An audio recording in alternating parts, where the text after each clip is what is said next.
Now, Lesotho is already in a 2-year national state of disaster, not because of extreme weather or calamities, but due to soaring unemployment and job losses. A lot of the blame is being pointed at U.S. President Donald Trump's threat to impose a tariff, and that has a devastating blow on the country.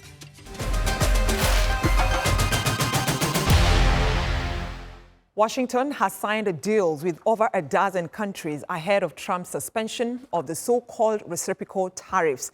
But none of them are African. If they don't make a deal by Friday, Lesotho is facing a 50% levy, the highest on the continent. Kubra Akoch reports that some factories there have already shut down. Orders cancelled, wages unpaid. Tariffs might be President Trump's favorite word, but for factory workers in Lesotho, it spells disaster. Life is difficult. It has not been easy ever since I was laid off work. My husband is also struggling. He is in between peace jobs. Many others have also lost jobs after Trump declared Liberation Day on April 2nd to stop countries he says are ripping off the U.S. Like tiny, landlocked Lesotho, which was facing President Trump's highest tariff rate of 50%, but has now been reduced to 15%.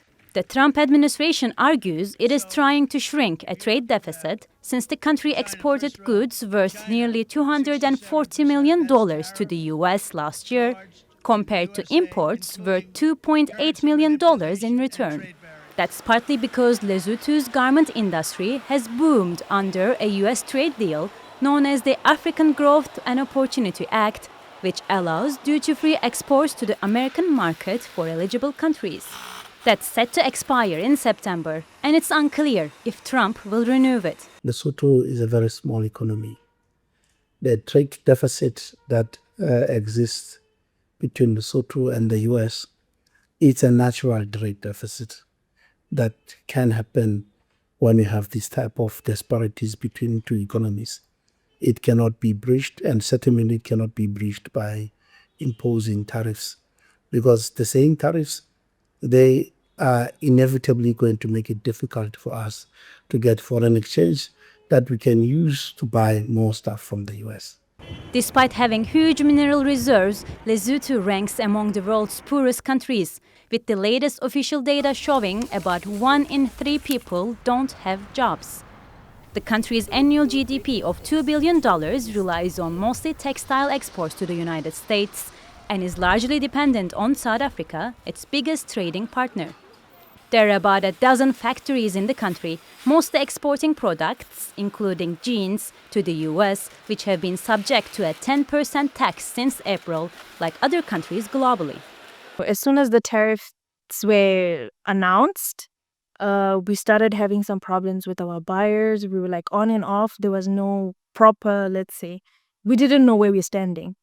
So as soon as the 3 months suspension came, that's where we decided that let's try to finish the work as soon as possible before the new tariffs are introduced. The government says the country's textile industry employs some 12,000 people, and a U.S. tariff increase could put more factories out of business. Kubra Akoch, Africa Matters. Now, since April 2nd, America has charged a flat 10% tariff on all imports into the U.S., even as the trade talks on reciprocal tariffs continued. Now, African countries have taken a different approach to try and negotiate lower or no additional taxes. Zimbabwe offered to remove tariffs on U.S. imports into the country, while Lesotho, Madagascar and South Africa sent delegations to Washington.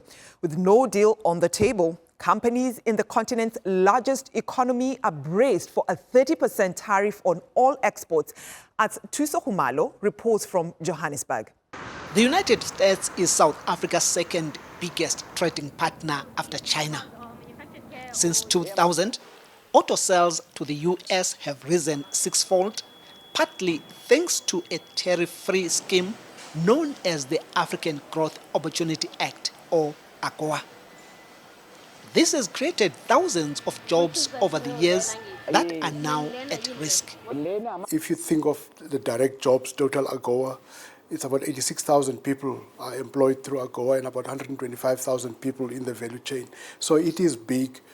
But if you look at the auto industry, as I mentioned, the third biggest, so it's going to have a huge knock-on effect on the country if we were not able to renew AGOA, because it makes our vehicles more affordable to the consumers in the United States. About 6% of South Africa's agricultural exports were sent to the American market last year. Nearly 80% of citrus produced by farmers in the Western Cape province is exported to the US. And there are fears that the local wine industry could also be battered since it's the country's fourth largest. There might even be guys that have to stop farming because not all of us farm with cash. You have to borrow money to make money. So we borrow money from the bank, and if you can't pay back the bank at the end of the day, they're going to take your farm away from you, or you're going to have to stop farming. The government is putting more effort in opening new markets. It's also negotiating to increase sales to countries where South African companies are already doing business. We need to be looking at other markets. And by definition of being an African country with the Africa Continental Free Trade Area, we've got to see how we open up the rest of the continent, because we've got a very progressive, a very positive tariff-free opportunity with the rest of the African continent. South Africa exported goods worth $14.6 billion to the US last year, but this figure could soon fall catastrophically. South Africa's unemployment rate already stands at nearly 33%. The Reserve Bank now estimates that more than 100,000 jobs could be lost to the US tariffs, which analysts fear may triple once those in the value chain get affected. But with the reports that President Ramaphosa's special envoy, Mcebisi Jonasi, has been denied entry into America, the search for new markets has become even more urgent. Tuso Kumalo, Africa Matters, Johannesburg, South Africa. Now let's hear more from Chris Hart. He's the chairman of the Impact Investment Group. He joins me from Cape Town, South Africa. Thank you for joining us here on Africa Matters. Now, tariff uncertainty is already shutting down factories in Lesotho. So even before the reciprocal tariffs are imposed, do you see a way out for the country? Yeah, it's actually very difficult. When George Bush originally brought in AGOA, the whole intention was trade, not aid. And the irony is that Lesotho is the one country where that particular policy worked quite effectively, because you had genuine investment in Lesotho, job creation occurring, and people lifted out of poverty as a consequence. But the benefit to the Lesotho economy was very concentrated in the textile sector. And it's a very sensitive sector in terms of cost. And without the AGOA benefits of being able to land the goods in the US, without tariffs, the ability to compete in that space is difficult. The problem Lesotho also faces is in the economy. When one looks at the four SACU countries, that's South Africa, Namibia, Botswana, Eswatini, and Lesotho. Sorry, that's five. Lesotho is the poorest in terms of GDP per capita. It's got the least developed economy. It's got the government sector still a very dominant part of the economy, weak capital and weak market structure. So it's very difficult to get a reallocation of capital. Lesotho does have the potential to maybe benefit on some of the missteps that are occurring in the South African economy. What they need to do is strengthen property rights, for instance, and investor protections in terms of law and the freedom to transact. If they do that, and then also help with own tax incentives, for instance, I think they can actually generate quite a lot of benefit for the Lesotho economy because of the missteps that are occurring in South Africa from a regulatory and tax point of view. But it's actually very difficult for the Lesotho government because they don't have much flexibility. They don't have access to deep resources, for instance. And that's I think why they've declared a state of All right. So disaster for the. So just based on what you're explaining, when it comes to some of the steps Lesotho can take to ensure that the country stays afloat. So, but based on what you're saying, then it means that even with that declaration that was made by the government in terms of declaring a state of disaster, that won't even help the country to recover from the effects of, the reciprocal tariff. It's essentially what they need to be able to do is replace the markets and actually get alternative investment into the country. That's got to be the most essential and most important priority. If the government is trying to drive that themselves, they don't have the resources to create welfare systems or anything like that. In other words, a social safety net. They've got two whammies. One is the withdrawal of aid from a point of view of the support of their healthcare system, and the second is of course in their private sector the imposition of the tariffs that they have. I think it's difficult for Lesotho to just simply reciprocate from a tariff point of view because they're tied in with the SACU, the South African Customs Union, and they don't have much choice. They don't really have much leverage because they're one of the few countries in the world that are completely surrounded by another country, which is South Africa, just from the geographic point of view. So that pretty much tied into the SACU trade agreement. And South Africa has been very tardy and recalcitrant in actually really properly negotiating with America to actually, get a deal. Certainly for South Africa, and that would also, the SACU would, come, the Customs Union would come along with that. But right. South Africa doesn't even have an ambassador that has, for example. So trade negotiations are still very nascent from that point of view. So Lesotho is battling from that point of view, that trap between the devil and the deep blue sea, effectively. All right. So, what has then made Lesotho particularly vulnerable to recent, changes in U.S. trade and aid policies? And is it the same for other African countries?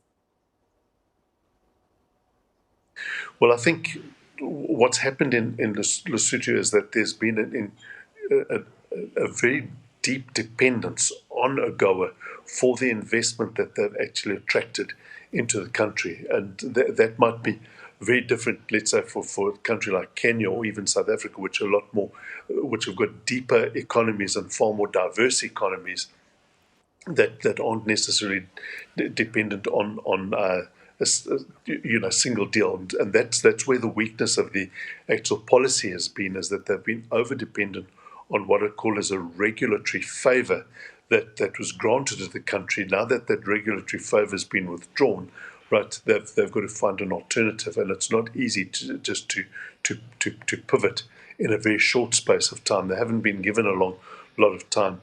Lesotho may well get, at some stage get the but from Lesotho's point of view, they don't hold much strategic significance for the US. If there's any strategic significance, from a geographic point of view, it would be South Africa over Lesotho. All right. And so there's very little appetite for the US to actually pay any attention at all. All right. Thank you, Chris Hart. He's the chairman of the Impact Investment Group. He joins me from Cape Town, South Africa. Thank you for your time.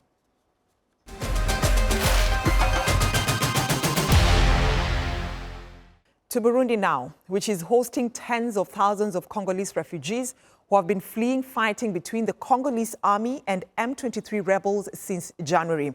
Moses Havyarimana visited the Gatumba Transit Center near the border to find out how they are coping. Chishemere is one of the transit centers that's home to more than 71,000 Congolese refugees who's crossed into Burundi since January. The United Nations says it's the largest influx in decades. This mother of two, who does not wish to be identified, fled with her family from South Kivu province after the unspeakable happened. They caught me and pointed the gun on my head. And they told me if I say anything, they'll kill me. I stayed quiet as they undressed me, and all four of them raped me and left me unconscious. There are hundreds of refugees here who fled the ongoing fighting between the government forces alongside the allied militia and the M23 rebels in eastern DRC. I left everything and I lost almost everything because if I speak about it, I feel bad that I left everything behind me. All my family and job with my office currently occupied by the rebels. The UN Refugee Agency, UNHCR, says 99% of the more than 100,000 refugees in Burundi are Congolese.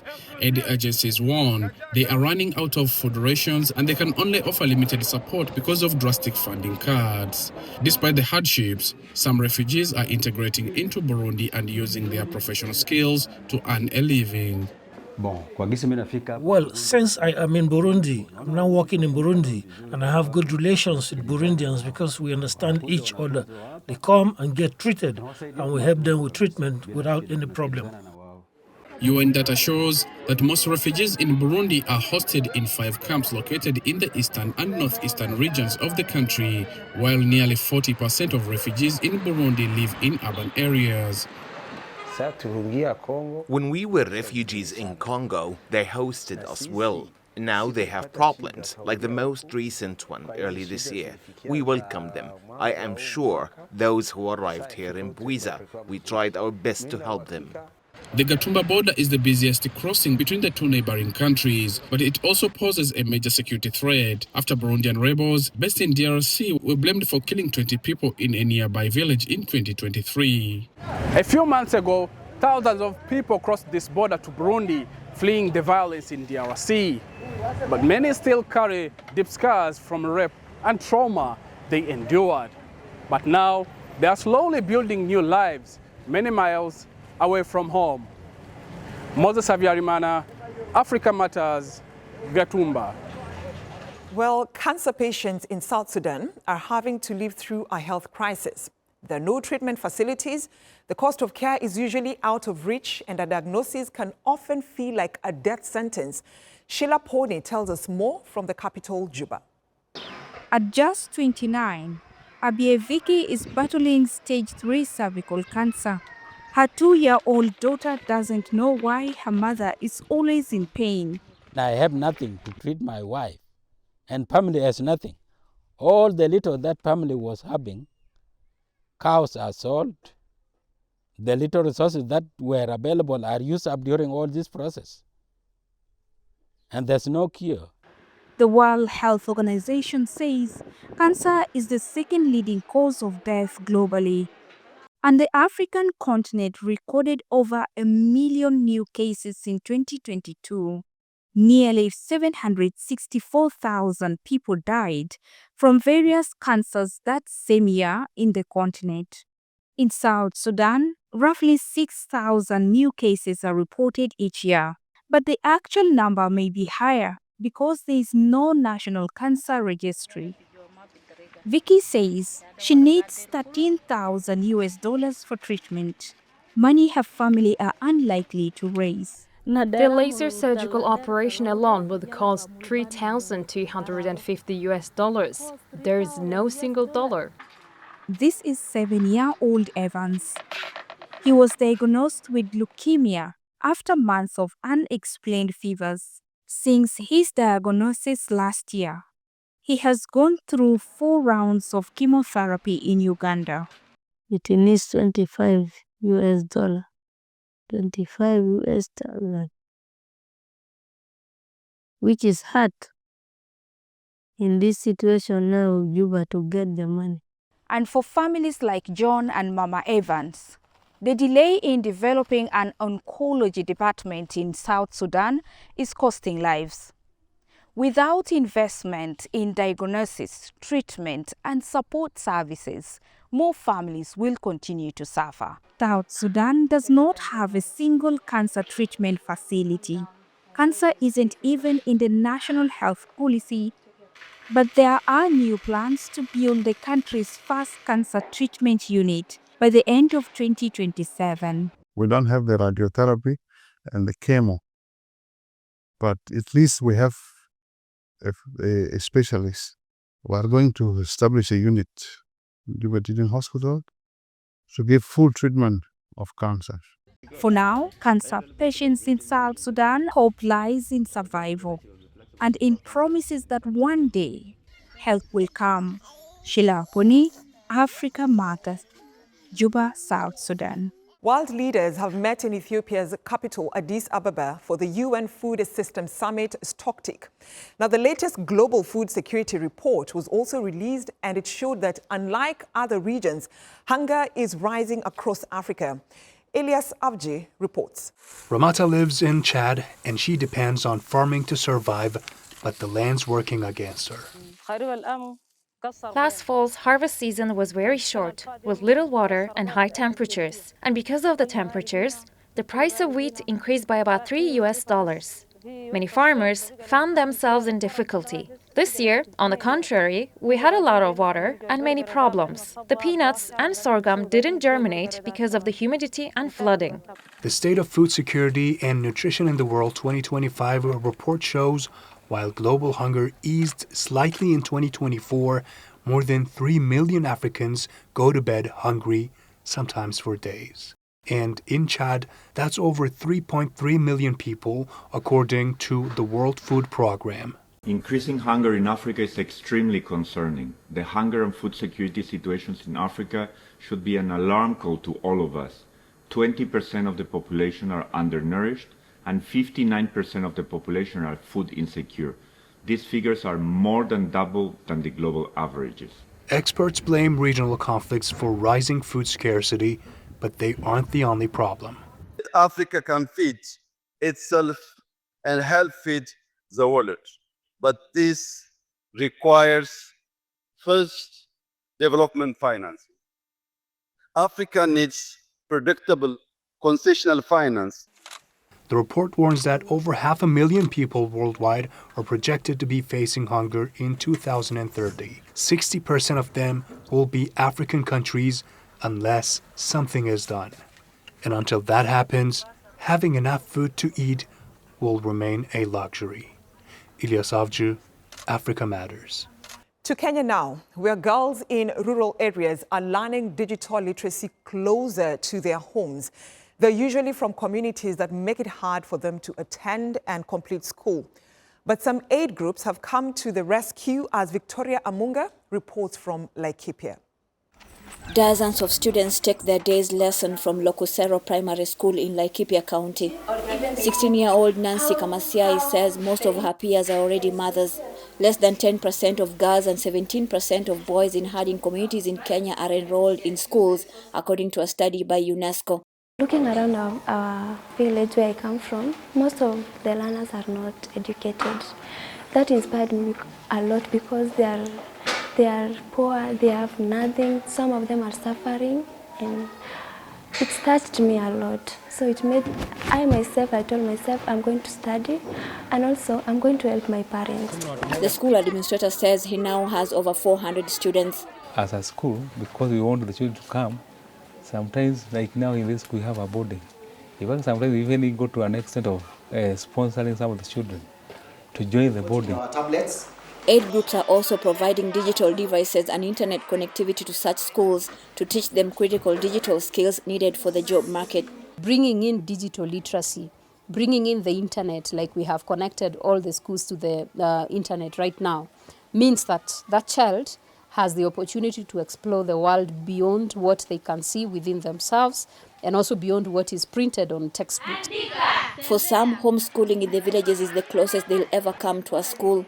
At least 600 girls have received a basic education and life skills training. We get facilitators to take care of the younger girls, and for the younger girls we take it as an accelerated platform for them to be able to join formal schooling. Authorities say the nomadic lifestyle makes it harder to keep students in school, but that's not the only challenge. Many families in rural Kenya cannot afford school fees, uniforms, and other essential school supplies. Girls are likely to be kept at home, but programs such as Manyata homeschooling gives hope to girls that through education their dreams can be fulfilled. Victoria Amunga, Africa Matters, Laikipia, Kenya.